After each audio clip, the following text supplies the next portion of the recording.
Hi everyone, welcome to the Rising Runner channel. Today I want to talk about self-sabotage and overcoming obstacles or overcoming things that don't always go your way. So the last 2 weeks has been a bit of a whirlwind. I've been working really hard at work and focusing on a few tasks that my health and fitness kind of took a back burner, and I want to talk about balance and finding the balance, and how sometimes you kind of just have to take what you get and be okay with that. But this is something that I struggle with, and I was talking to my friend Andrea on Saturday because we went for a run and she's hurt her hip, and we've both kind of haven't ran a lot the last couple of weeks, or like haven't made it well, obviously she's had her injury, but I've ran, but I haven't ran as much as I was before. And I think there's a couple of factors that contribute to that. So I want to talk about self-sabotage because I think I'm the queen of self-sabotage my whole life. And I don't know why. I don't know if it's I do know why, I also don't know why, but I think it's like I put such a massive pressure on it that I completely just don't want to do it. Like I'm going to do this and I'm going to make it amazing, and then I make it my whole personality, and then all of a sudden I just like want to rebel against it. Whereas there's that, or it's the pressure of I want to make everyone proud because everyone's donated and I've told the whole world that I'm doing it, so if I don't do it, I have to do it. Like, what if I can't do it? Like, then I start spiraling about all the reasons why I can't do it, and then it kind of just makes me again want to rebel against everything that I said I was going to do. So it's kind of, I don't know if anyone else has felt this way. I don't know if anyone else goes through this, or I don't know if this is normal between marathon prep, or I know I have lots of time, but time goes really quickly. Like, we're already nearly in June and the marathon's in October, and I really need to get my shit together. And like I said, I have been training and trying to get stuff, but I'm just not as consistent as I was. And I'm using the excuse of work, and work's been really hectic, and it has. But my friend Andrew and I, we were talking, and, we were talking about how, like, she's been putting in a lot of effort to work because she's been really busy, but then she's literally had to put everything else on her life on the back burner because work came first, because it's that hectic. And it's like, how do you find that balance? Like, and then we compare ourselves to like the athletes or the people that we see online, and then we had to remind ourselves that that's their job. Like, they literally get paid to be on social media and to train and to, be this version that they are. So that's their job. That's why they're able to train 4 times a day and work around their family life or whatever else. Like, they need to do it. Whereas we have to fit it around a 9 to 5. Like, we were talking, and I was talking about how, like, I want more for my career. I don't know what I want to do, but I want to do more. I know I'm ready for more. I know that I'm ready for the next challenge in my career. I've been waiting for this next challenge and I just don't know what it is. And I'm ready to work. Like, I'm ready to put in the hours, but then I also want the flexibility of not working a 9 to 5. Like, I would love to work like a 10 to 7, or, do different hours so that I can work my fitness around. Like, my ideal lifestyle would be get up at 6 instead of 4. So get up at 6 and then get up, get ready, go to the gym, work out, come home, walk my dog, and then, or get up, get ready, go for a run, walk my dog, have breakfast, go to work. Like, obviously opposite days, but that would kind of be my ideal work, like, hours. So work 10 to 6 or 10 to 7, whatever it is, or work 10 to 10. I don't care. Like, working doesn't bother me. Like, I love working. I don't mind working 7 days a week, but I wish I could have those hours. Or I wish I could do it like a more like 9:30 to 5:30 type, just to give me that more time in the morning. So I'm not getting up at 4 a.m. and, killing myself to fit it all in, because it does, it's time consuming and it does take over your life. And I understand that's the sacrifice. I'm not saying that I'm not willing to do the sacrifice. So that's not what I'm trying to say. But sometimes you just get really tired, or sometimes you're just like, fuck, I really don't want to get up at 4 a.m. to run, or it's really cold, or, or even just to get up to go to the gym or whatever it is. And I know it's a routine and you have to build it in, but sometimes life just does throw you off, and it could be a hip, it could be an endometriosis flare, which happened to me a week ago. I also had my period for 9 days, and that was not great. And look, my period wasn't actually as bad as it normally is this month, but I did have it for 9 days, and that does wipe me out. That takes my energy completely. To run on my period is hell for me, hell. So, I did have that, but again, I know I'm using that as an excuse because I still could have done something. So I spoke with Andrea and I said, look, we're both a little bit inconsistent the last couple of weeks. We're both a little bit out of routine, out of that mind frame that we were in, up until we got to the 10Ks, we were smashing it. We were training every day, either if it was weights or running, whatever. But we had a really big chat. And I came up with an idea while we were running our 10Ks on the weekend. I was like, look, why don't we do this thing? And the thing is, on Mondays, Tuesdays, and Thursdays, which is the days I work from home, so it does kind of have to work around that schedule, is we either get up at 6:30 or 6:30.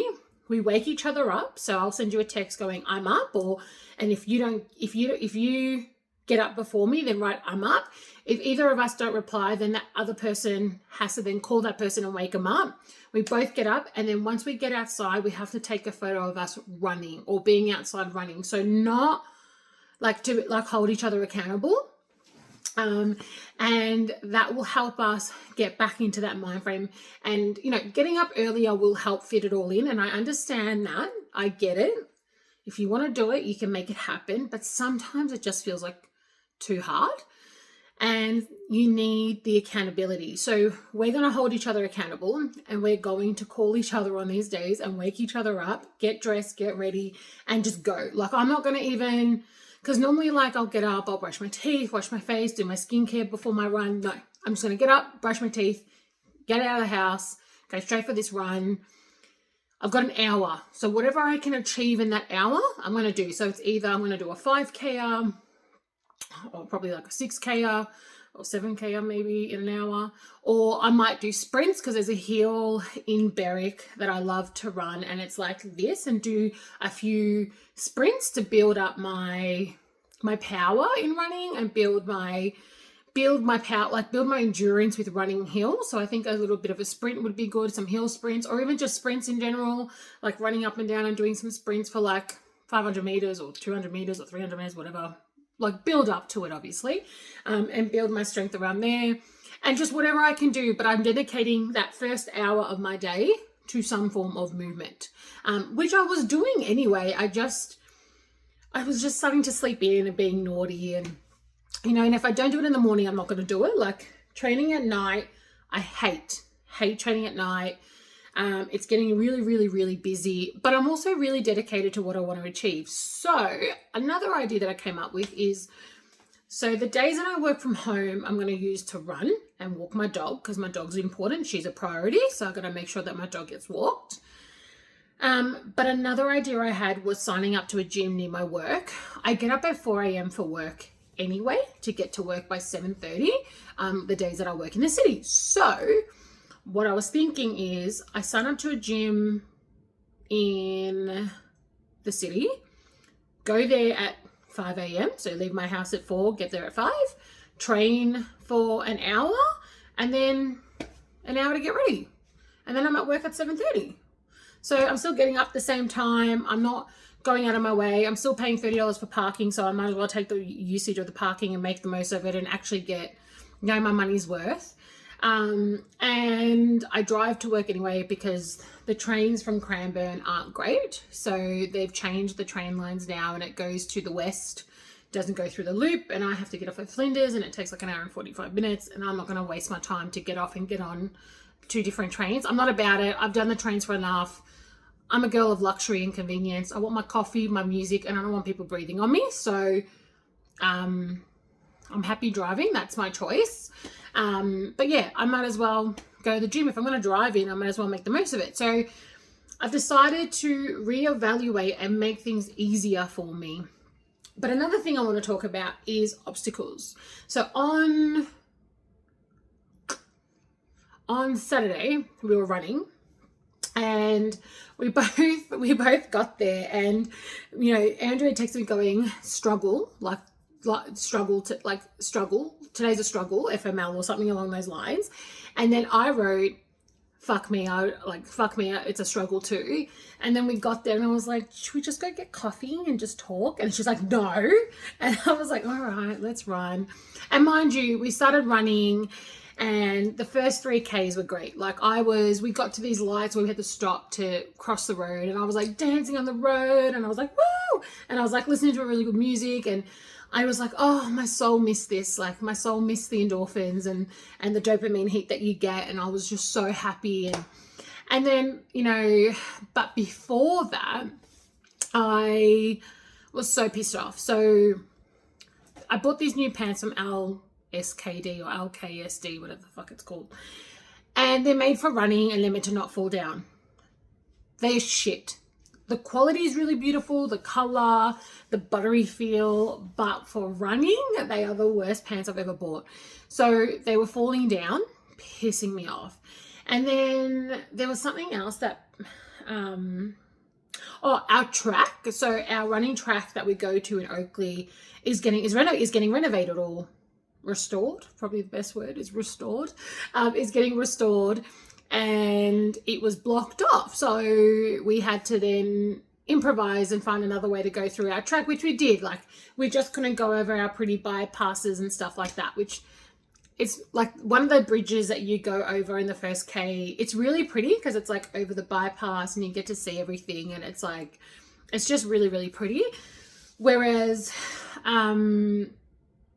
you missed that, but you only went over the second bypass.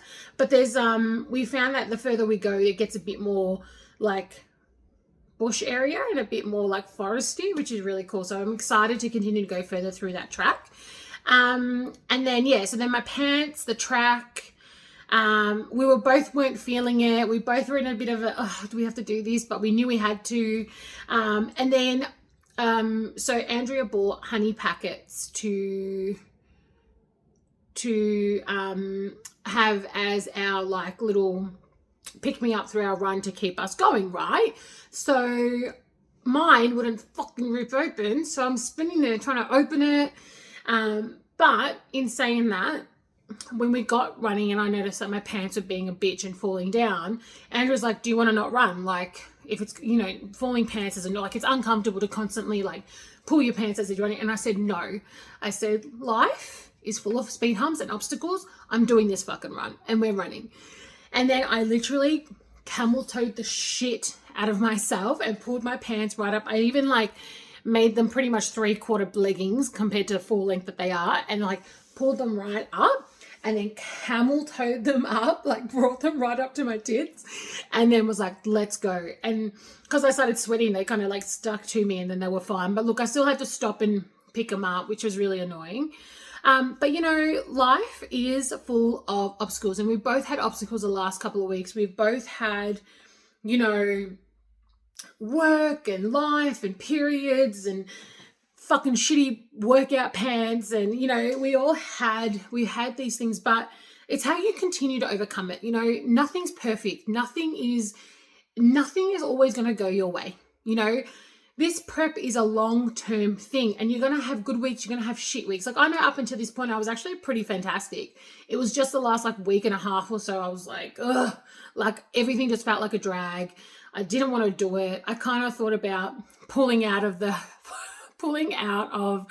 marathon, and I'm not, because when I say I'm going to do something, I'm going to do it. But there were moments where I wanted to just be like, I had moments where I'm like in the shower washing my hair, and I'm like, what would happen if I just didn't do it? Like, do you think people that donated would hate me? Like, would I have to pay, like, I would pay everyone back. Like, but would I look like an idiot? And then I started thinking like, fuck, why did I do it this way? I wish we could have just paid for the registration and not told anyone. And then, then I was like, oh, why am I like doing these videos? Like, I'm putting like, are these videos lame? Like, do I look like a dickhead? Like, do other people feel what I'm feeling? Like, I started like literally overthinking everything and then, trying to hide because I was nervous or embarrassed, or I was putting this pressure on me or whatever it was. And, but then when I went for the run on Saturday, I literally looked at Andrea and I was like, my whole being, my soul, my whole being needed this. Like, the amount of happiness I went through, like that run was I'm an angry runner. Like, I don't know if everyone knows, but like I run like this and I'm like, shit, I'm like, oh no, my 11s, like I don't want my 11s there. But I'm an angry runner, and I actually wasn't an angry runner on Saturday. I was smiling and I was dancing, and when the sun was coming on, I was like, I had Kylie Minogue on, and I think she makes me really happy. I was like, spin me around, get out of my way. So yeah, anyway, loved it. I was dancing on the side of the road.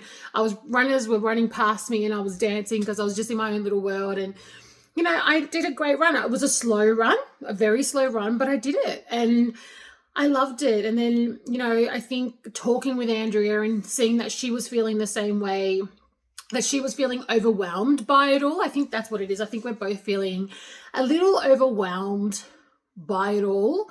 And I think people do that. I think it's human nature to doubt yourself a little bit. And I think it's normal to kind of, what's the word? Like where you kind of like hide away for a bit, or you pull back, is it recluse? You become, what's the word? Anyway, you all know what I'm trying to say. It's normal for you to become overwhelmed in your thoughts, or the pressure of what you think people are thinking, or, and then pulling away and retrieving into yourself and going, oh my God, what have I done? Because trust me, every time someone says to me, oh my God, I can't believe you're running the marathon, I literally die every time. I'm like, I'm so excited. And I am so excited. And I'm really pumped to see what I can achieve. But at the same time, I'm like, it's 42 Ks. I'm not going to be able to do this. Like, I freak out and I have a moment. And even like the other day I was at work, and this girl, she's really lovely. Her husband runs, and he's a marathon runner, and he runs all different races and stuff. She's like, oh, my husband wants to watch your videos. Like, what's your video thing again? And I cringe because I'm like, okay. And I'm like, why do I get so embarrassed about these videos? Like, but it is what it is. And, I really should not be embarrassed. I'm sure there's other people in the world who are on a running journey and are feeling the same things and would love to relate to someone. So if it is you and you are feeling this way, say you're, getting ready for a run, or you're getting ready for a job interview, or you're doing a bodybuilding comp or whatever it is, and you're feeling overwhelmed by it all, let me know. Tell me, write in the comments, send me a message, whatever it might be.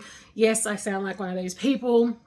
But don't be embarrassed. Share your journey, because I'm sure there's someone else on your journey who would love to hear that there's someone else in the world feeling the same. Because I know when I spoke to Andrea and she was feeling the same, who, like I said, she's a killer of a runner, like she smashes it. And to know that she's feeling the same way made me feel better, because it's like, oh, I'm not alone. Like, let's sort this out. Let's motivate each other. Let's jig this.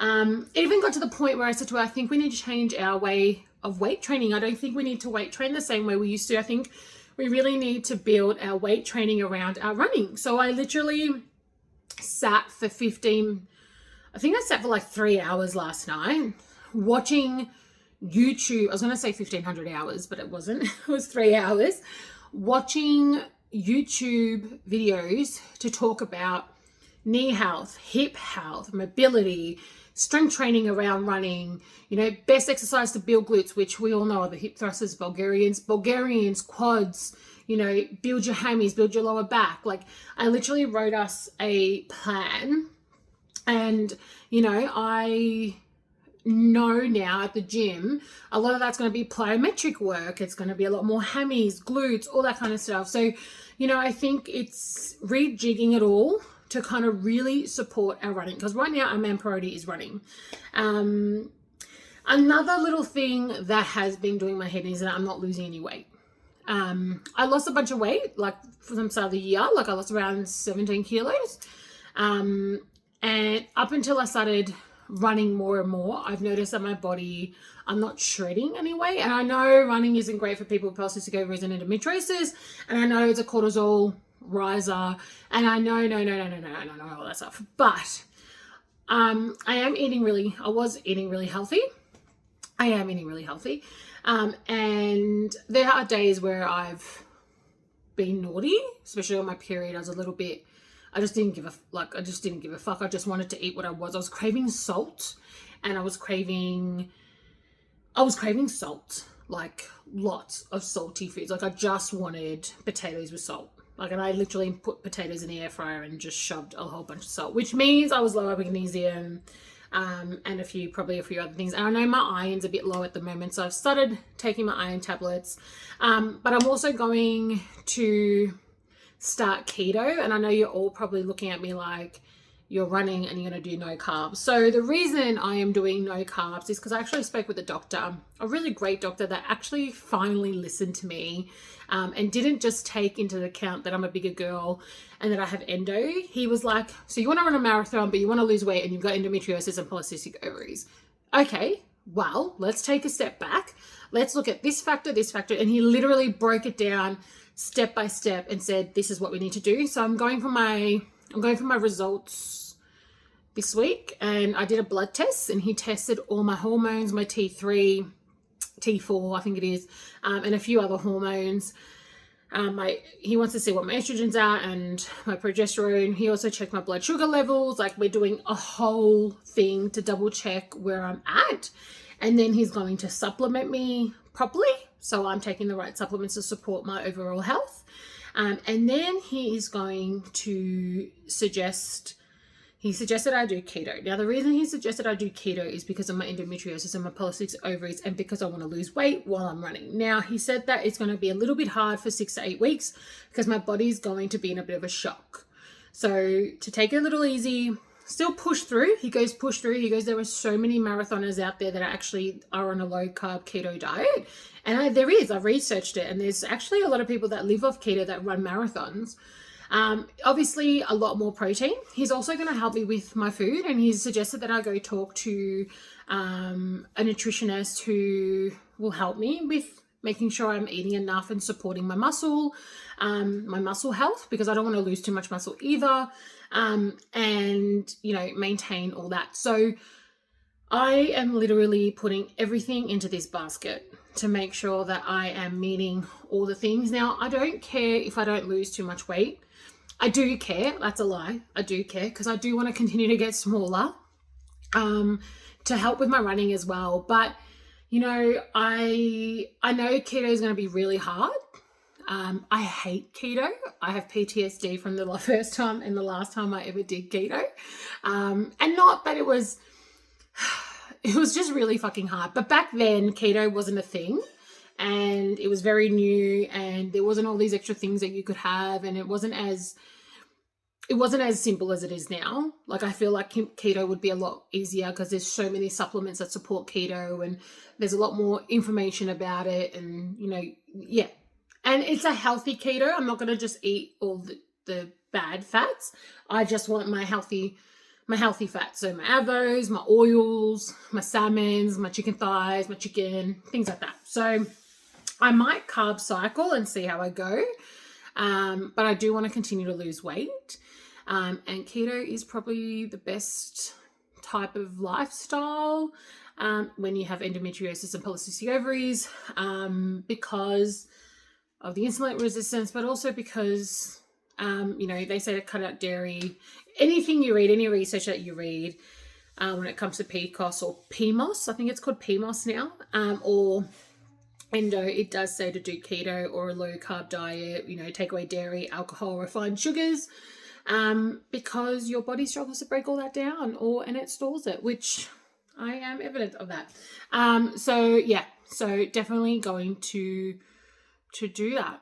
That's pretty much it. I think I just wanted to cover that, and I can definitely my next video I'll probably talk about my keto journey and how that's going with running, and if it sucks, if it's hard, if it's easy, if I'm loving it, because I think everyone works really different on keto. Like I know I'm quite energized on keto, so for me, fats really keep me like, yeah, I have a lot more energy on fats, just from experience in the past, but with running, I don't know how that's going to go. So yeah, that could be my next video. Who knows? I might think of something else and want to talk about that, because that's what I want to do. Also, it's my birthday soon, so I'm very excited. Got some really good plans. But yeah, I hope you all have a great week. I'm going to go now because the lighting is becoming shit and I need to buy something for the lighting here in my room. But I hope you all have a great week. Whatever you're trying to achieve, whatever you're trying to do, or whatever, you know, even if it's a rest week, enjoy it. You know, put your feet up, or if you're running, I hope you have great runs. I hope you hit a PB. If you're training for a comp, or if you're just training to be fit and healthy, I hope it's a fantastic week. And yeah, I will see you all next week.